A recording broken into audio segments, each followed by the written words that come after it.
What's up, everybody, and welcome to Chatalyst. So this started as a live stream on Instagram, but the more we thought about it, the more I wanted to utilize the content in a different way. So this show is going to be dedicated to our stuff here at Catalyst Comic Studio. We have a couple of different things going on, and we want to make sure that everything that we do is very clear and people know kind of what's going on. But we also want to give you guys that behind-the-scenes look at stuff. This episode's going to be the official #1 episode. So if you were on the live stream last month, whenever we did it, hey, we appreciate you guys, and make sure you check us out on the other things we do. But this is going to be something that's pre-recorded and may even be able to air live now. I just saw StreamYard started something new. But let's get into this stuff. Today's episode, we're going to just go through everything that's part of the Catalyst Comics superhero universe. My plan eventually is to break each of these down into each of the titles. So spoilers are inevitable. Just go ahead and note that. But if you've read the titles, you'll be fine. I'm going to try not to be spoiler heavy on this first episode. I just want people to understand what these stories are and what they're about. So let's get into that. Catalyst Comics superhero universe is its own self-contained superhero universe. That is separate from our Uprising imprint. Our Uprising imprint is for creators who want to publish under us, but maybe don't have stuff that's interconnected to our superhero universe. And it's also for our other stuff that's not connected. So One Last Job and Welcome to Everville, Grack, A Bard's Tale, all that kind of stuff that's going to be coming out. That is all under the Uprising imprint. And then eventually there will be one more imprint that's for kid stuff, and that's kind of the plan to stop there right now. There's a lot of things going on behind the scenes, and we want you guys to know that we may not be as constantly active as on social media anyway as we used to be, but it's because we're trying to grow, we're trying to learn stuff, and we're trying to do the best we can behind the scenes so that what we bring to you guys is the good stuff. So I want to go through the superhero universe. If you guys aren't interested in superhero stuff, we'll do other episodes that are going to be dedicated toward Welcome to Everville, One Last Job, kind of all that stuff.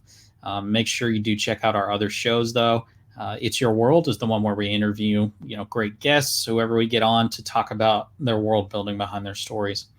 We will have guests on this show as well, people that have contributed to any of these books. Maybe we'll have a guest host that just asks questions or anything like that. You guys can help us build that content as well. And before we go any further, just want to shout out our Buy Me a Coffee page. For all you guys that are subscribers, we cannot thank you guys enough. It means a lot to us. I know it may not seem like a lot. Even like the smallest tier is $5 a month, and it may not seem like it's doing anything, but that money goes towards something. It goes toward us being able to continue chasing this crazy dream and building our company. And we're trying to level and step things up, and that's kind of vital to that. And we want to continue bringing you guys content that you can enjoy and consume as well. So, check it out. If you're not a member, you can always just jump on there and buy us a coffee. You don't have to become an actual member. Membership does come with some perks and exclusive stuff, though. Just something to think about. But let's get into this. Let's start at the very beginning with the Catalyst Comics universe. This was a brainchild of myself, and I had a different friend at the time that was helping me kind of put some different thoughts together. So I always had this idea for hyper-evolution, and that is the main ongoing thing in our superhero universe. It's been going on. I have not disclosed how long hyper-evolution has been a thing in this universe, but we know because of Fire by Night, which is set in the 1100s, that it's been a hot minute that it's been going on. And that's the title that we're actually going to start with when we get into this. But first, I want to lay the groundwork for hyper-evolution. Hyper-evolution is in humanity, in this universe.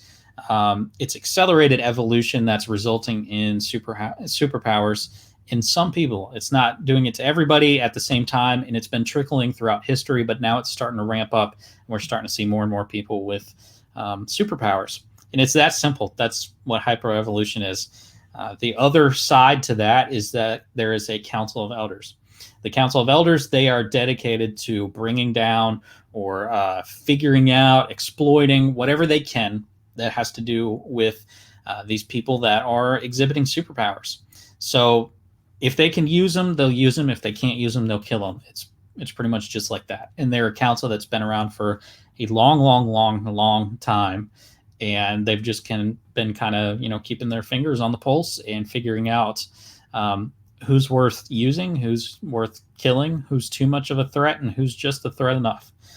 So there's a lot of fun to be had in this crazy, spiraling out of control world. Because when we jump in, we're already jumping into a little bit of chaos. Let's start with title number 1, though, right? Let's go to Fire by Night. So for you guys that are listening to it on the podcast, I am going to have some video elements. Really, this time it's just going to be the covers. But as we go through stuff and break them down, I want to be able to show you guys different behind-the-scenes stuff. So just note that. So Fire by Night is the first short story in the Chatalyst Comics universe chronologically. It's not the first thing that I wrote. It's actually one of the newer things that I wrote, but it's chronologically set in the 1100s. So it's kind of the first thing that we see involving the hyper-evolution, superpower things going on. And the story centers around a character named Eric. And Eric is exhibiting, after his village gets raided, he's exhibiting powers that allow him to manipulate the fire within. And he can use that through his hands, his arms, his body. He doesn't understand it. It goes horribly when it first happens. There's also his father who's killed. And the whole story is centered around him trying to figure out who it is, who's responsible that sacked that village, because it also separated him from his mother and his sister as everyone fled. And, we didn't have Facebook back in the 1100s, so he couldn't just look them up and, send them a message. So this is a story about Eric growing up, trying to figure things out, living life with these powers that he doesn't understand why he has and why he knows that nobody else has them. And as things jump, you'll see, because this is a novelette. So we jump a decade, and then we start jumping months, things like that. And he starts unfolding the tapestry of what actually happened with his family and with his powers. He meets someone on the battlefield who has the opposite powers as him. They can manipulate ice, and so we have some really cool battle scenes in there. And Eric's unraveling the story, and he thinks he knows what's up. And of course, if you guys know me, I like to do twists and stuff. So it's a really fun story. I think there's some real beautiful moments that when we move into the possibility of getting an illustrated collected edition of these first 4 short stories that'll be called Volume 1, then we'll be able to really get going on that whole visualization of these different short stories, because I want you guys to be able to see what's in my head and not just read it. But if you guys really want to get into my mind and how I really write, short stories are really the way to do it. And I enjoy these greatly, and I don't plan to stop anytime soon. And speaking of that, that's pretty much the story in the background. There's a few big moments that are huge nods to things that are going on. And then the ending of it kind of, you may not realize it now, but when some of the other characters get introduced in the superhero universe, there's some groundwork that was laid back there in Fire by Night. But let's jump from Fire by Night into chronologically the next story that's in the Chatalyst Comics universe. And I'm not going to talk too much about this particular thing. I didn't even put the cover in here, I guess, or it might be right there. I'm not going to talk too much about this because it's not released yet, and I don't want to give too much stuff away. This is my next novelette. You guys will realize that I did Silhouette Shadow Games. We'll talk about that in a second, and that was a short story. And then these last couple of things, I have more to say. So they're a little bit longer, and they're in the novelette territory. So make sure that you can buy these digital copies on our website, or you can go on Amazon if you want physical copies. I don't really carry a whole bunch of the physical copies of these because, I just get them from Amazon just like you guys do. But A Bullet for the Road is the next chronological story. This is set in the 1700s and in the West. And so there's a bit of fun to be had here. The story is centered around 2 brothers who are kind of they're twins, and they both have the ability to affect kinetic energy. And so there's a lot of bullet play, gun play, that kind of manipulation. And it's a really, really solid, great story, and it's in a different realm. That's one of the things I like about writing these short stories is I get to jump into different genres, and this one has so much more of a Western flair. But the crux of this story is that these two brothers are on opposing sides, and they don't even really realize it at first. But one of the brothers is working with the Council of Elders and taking kids and demolishing towns, like just the worst. And he's one of the the upper echelon, so he's doing pretty great for himself.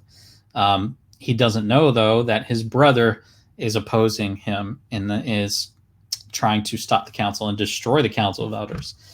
So for you guys that don't know, this is the first introduction. This will be chronologically the first introduction to discuss the Council of Elders, and just kind of, this isn't the origin for them, but it is the first time that we see them in any kind of chronological sense. So the Council of Elders, for you guys that don't know, they're the main bad guys of the superhero universe. They're a collection of people from across the world in different positions of power, all up and down the chain. And they want to control, exploit, kill any of these hyper evos, and that's their whole goal.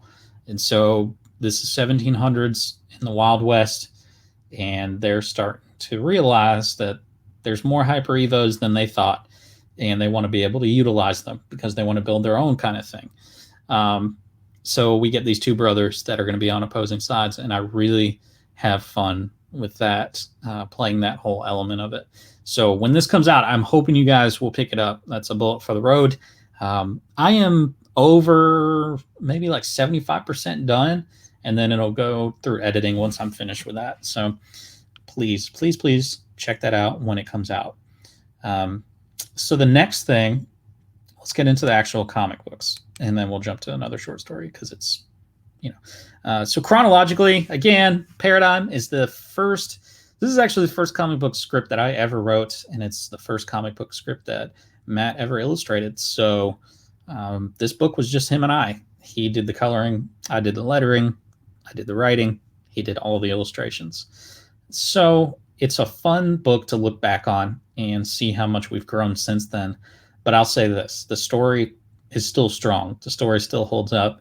There's so much stuff that gets laid out on the ground here that builds up for the entire universe. And we want to make sure people don't miss out on these key elements. I like to describe Paradigm as the one in our universe that is essential, and people don't realize how essential it is until later on. Paradigm 2 is being worked on right now. We're hoping to have that done and released probably early 2022.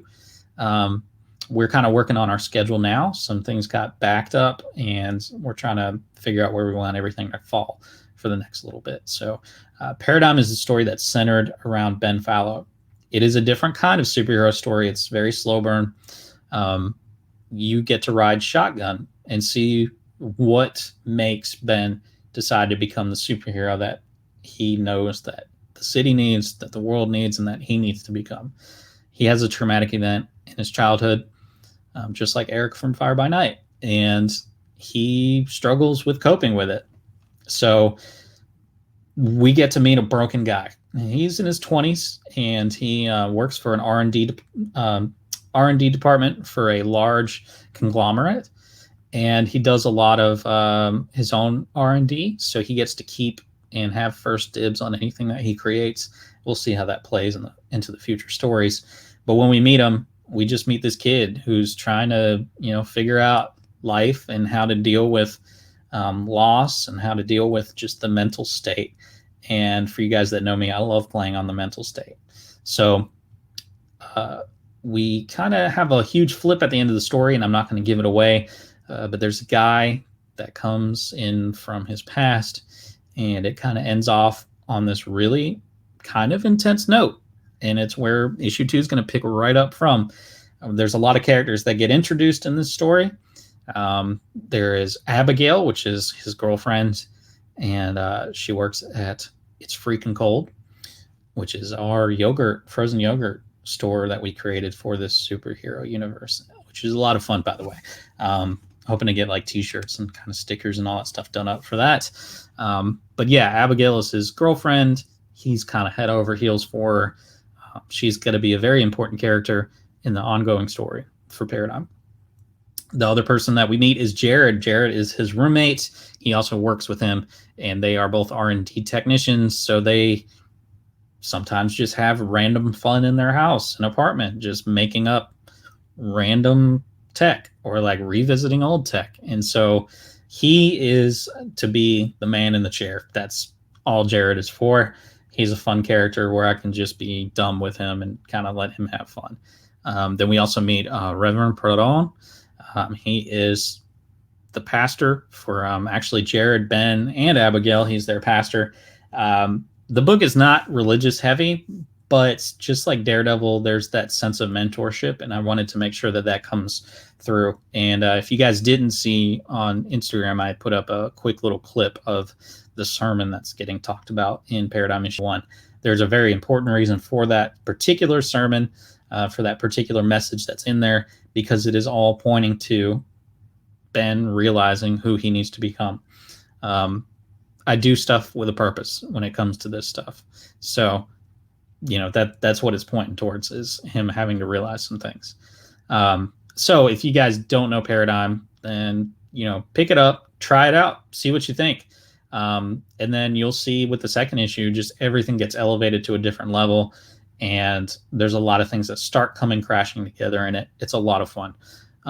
The other person that we meet that is very, very important in the entire ongoing universe will be Tyson. He is a broken man, and we'll discover why with his final statement at the end of Paradigm Issue 1. And then one of my favorite monologues that I've written to date in Issue 2. So get prepped for that. That's Paradigm, though. Story of Ben Fallow. Like I said, it's a slow burn story, so make sure you guys are mentally prepared for that. But this is leading us to Tilt. Tilt is about Patrick Itil, which is an Irish term that means flight. Tilt, when we meet him sitting on a plane, eating his bag lunch, and then we get to have a few cool moments with him. He's a fourth wall breaker. He's a bit grittier, but he's so much fun.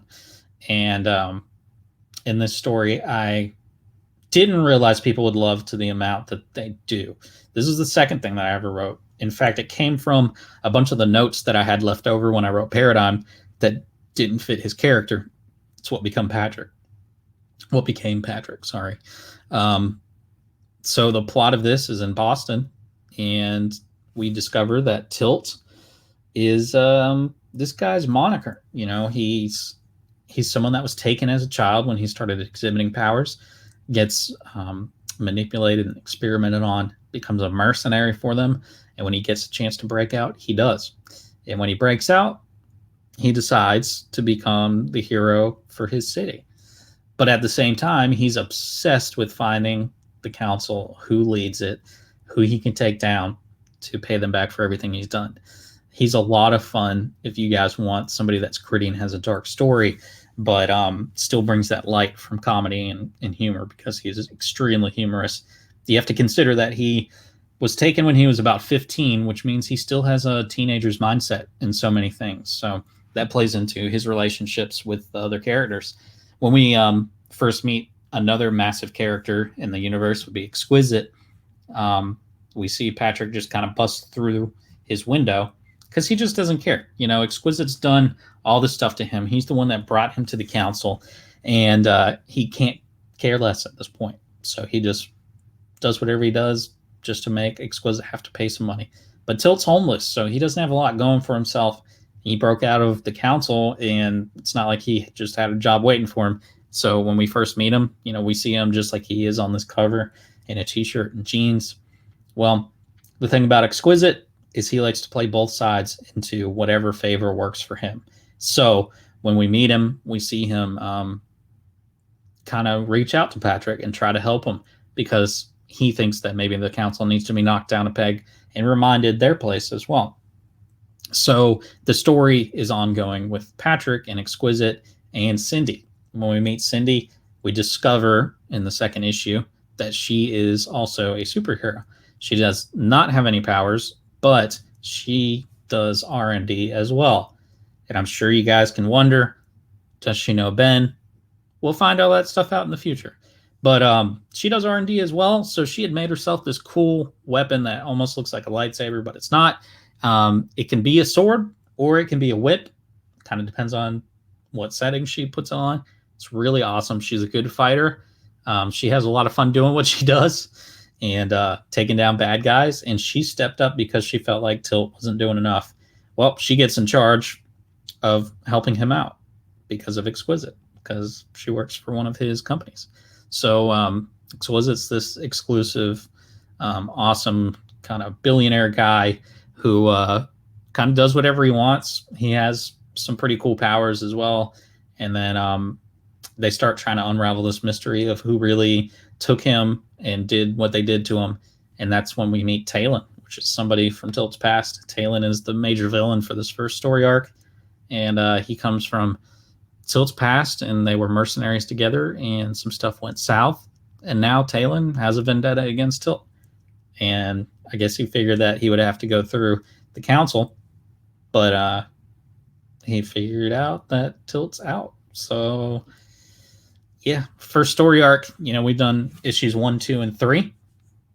We are looking forward to doing, all right, so this is the cover for 2. And the cover for 3. We've done those first 3 issues. Number 4 is being worked on. We're starting to pick up the pace a little bit on that. So hopefully we'll get that kickstarted by the end of this year. I'm hoping, and that's the goal. Really, the goal was August, but things threw us off. So hopefully that'll happen really soon, so we can get you guys the end of the first story arc, and you guys can see how all this stuff with Talon plays out, and with the massive dramatic ending at the end of issue 3. So that's Tilt. And if you have not read Tilt, good news. Tilt number 1 is free right now on our website. So make sure that you go check that out because it's worth it. I promise. It's worth it. The other thing, and I don't know that I put it in here. Nope, did not. The other thing is Silhouette Shadow Games. So for you guys that have been with us the entire time, you know that Silhouette Shadow Games is the first thing that I ever did and put out. It was while I was waiting on Paradigm issue 1 to be finished illustrating. I decided to start writing short stories, so I wrote Silhouette Shadow Games and released that. And it's a fun book. It is a story about Silhouette told from the eyes of the person that will become her major nemesis and major villain, whose name is James. His code name is Shadow. And we just discover that he's in charge of kind of tracking her and figure out what the heck is going on. He discovers her powers. Then he discovers how he needs to take her out. And so they have some amazing fight scenes. We get to see a lot of Silhouette's really cool powers because in the superhero universe, we do not know who Silhouette is yet. And there's a lot of mystery around that and her abilities and all that kind of stuff. I got to have fun with some knife play and all that, as well as some supporting characters. You'll see Detective Wynn. A little bit of a spoiler, but Detective Wynn, you'll notice in Paradigm issue 2. So these 2 stories run together, and you'll see why. And then you'll be like, man, Aaron laid this groundwork of like way back then. Yes, I did. I did not just go into this blind. There's a lot of stuff planned out. I think I said it before. There's 42 comic book issues in the first block for stories before the first crossover.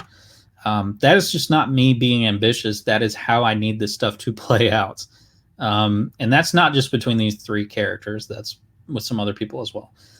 Speaking of which, I do want to say Silhouette Shadow Games. If you have not picked up the short story, it's on Amazon. It's on our website. Pick it up, try it out, read it. It'll be a lot of fun, I promise. There is one more short story I'm not even talking about that much yet because I haven't even started on it, but I know what it is and I know the story arc. But it's going to be called Spy on a Thursday, and it's going to be in like 1950s. So it'll be kind of fun and playing on like some Cold War not Cold War, but like yeah, I mean Cold War, that kind of like feeling and stuff. So it'll be fun. And then I'm going to take all 4 of those. So it'll be Fire by Night, A Bullet for the Road, Silhouette Shadow Games, and Spy on a Thursday. Put them all together into one volume. And the plan is to get some illustrations done for each of the stories so you guys can actually get a book in your hands that has some cool illustrations to go with these short stories in a collected volume. We're not there yet. We'll get there eventually. But I think that'll be a lot of fun and a cool collector's item for people.